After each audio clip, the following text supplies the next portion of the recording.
Strasbourg, July 1518. The midday sun beat down on the cobbled streets. A quiet Tuesday. Frau Troffea, a woman like any other, stepped out from her small, timber-framed home.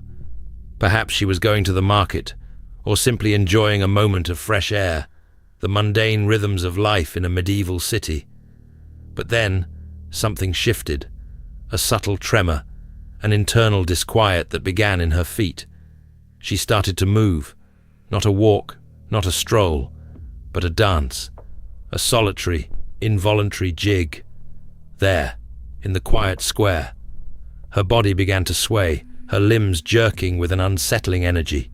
No music played, no celebration was underway, just Frau Troffea, dancing, and she could not stop. One day bled into the next. Frau Troffea continued her strange, ceaseless dance. Her feet blistered, her breath came in ragged gasps, but the compulsion, it held her in its grip. Passers-by paused, initially amused, then increasingly disturbed.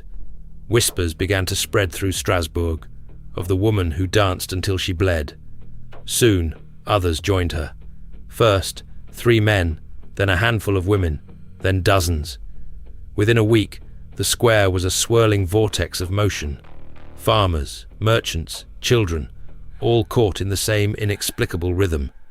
They danced with vacant stares, with expressions of both agony and eerie determination. Their muscles screamed, their bones ached. But the dance continued.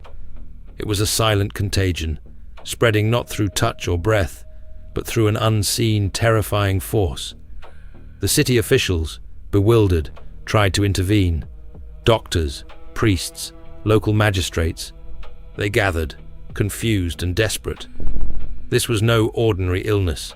There were no fevers, no visible lesions, no common symptoms they recognized from the plagues that regularly swept through Europe.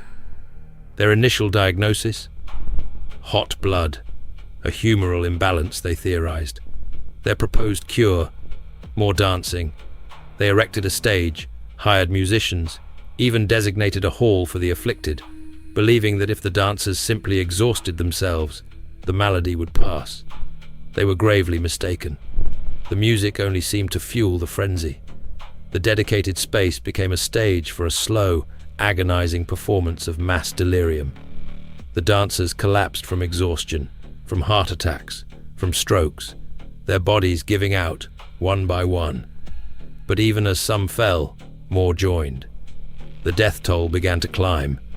Imagine the scene, the relentless shuffling of hundreds of feet, the gasps, the moans, the occasional shriek of a body hitting the stone, all under the indifferent gaze of the summer sun.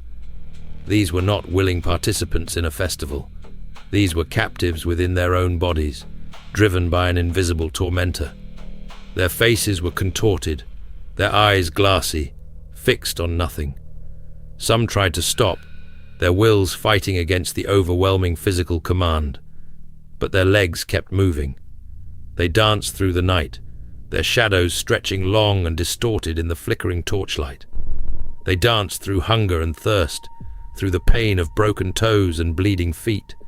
They danced until their hearts simply gave out. The sounds of their suffering mingled with the grotesque, ceaseless rhythm of hundreds of bodies moving as one, a symphony of madness. As the deaths mounted, the theories grew darker. Some whispered of divine punishment, a curse sent from God. Others feared demonic possession, seeing the vacant eyes and unnatural stamina as signs of an infernal influence. Exorcists were called, prayers offered, but the dancing continued. Modern science offers more grounded, yet still incomplete, explanations.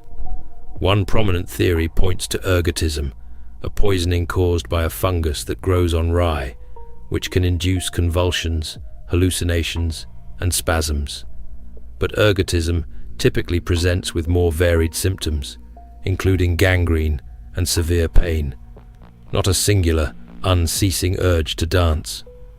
The most widely accepted theory today is that of mass psychogenic illness, or mass hysteria, a collective delusion, perhaps triggered by the extreme stress of poverty, disease, and superstition prevalent in 16th century Strasbourg. A psychological contagion manifesting as an uncontrollable physical urge. But even this explanation leaves uncomfortable questions unanswered. How could so many people for so long be gripped by such a precise, all-consuming compulsion?